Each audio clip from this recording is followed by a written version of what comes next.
What's going on, guys? Welcome back to my 25 Days of Christmas Marathon. Today, we're going to be talking about what seems to be everyone's favorite Christmas film, A Christmas Story.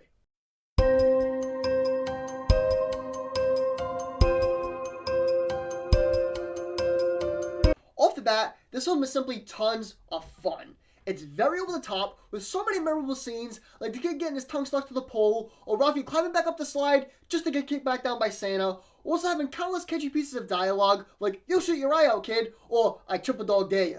The plot is fairly straightforward, but also somewhat complex in its own way, where at face value, it's a pretty simple tale of a family around Christmas time. But when you dig a little deeper, it also tells the story from the kid's perspective opposed from the adults, and for me, that's where it separates itself the most from the pack, because instead of it being an almost anxiety trip for the adult's point of view, it's still from the kid's wanting and almost selfish point of view. But it still has decent underlying messages about standing up for yourself and always staying true to the ones that you love, but at its core, it's just a great representation of Christmas. But where the film kind of loses me is with its structure. It ultimately felt like a bunch of skits edited together.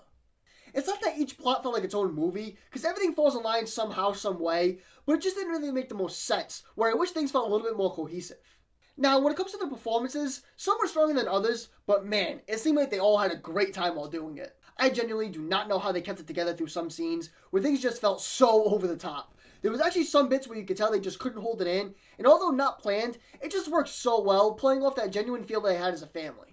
Everyone put out such a charismatic performance, and as mentioned, really coming across as a true family through the bits of banter and the overabundance of chemistry they all had with one another. Although Peter Billingsley was clearly raw in his acting ability, he was the obvious star of the show, where I'd even say that the rawness just played into the charm that he had. You could tell there was a lot asked from him in the role, playing all these different daydream sequences, along with the playing into the wackiness of everything, so that greenness he had can easily be overlooked, because at the end of the day, he certainly gave it his all and succeeded for my money.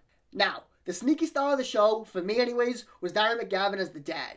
He is the definition of being over the top, and it just works so well with the tone being set, and also with that family feel. He really turned things up to 11, having all sorts of memorable scenes, like with the leg lamp, and also pieces of dialogue as well. He was such a fun character to follow along, especially come that third act, where he really had one of the best character moments during the present scene. Honestly, there isn't really too much not to like about this film. On top of what was already mentioned, the supporting cast gave it their all, from the bullies to Ralphie's friends. Then you couple that with a very witty and funny script, along with the grainy and dirty look in the cinematography that really gave that 1940s look.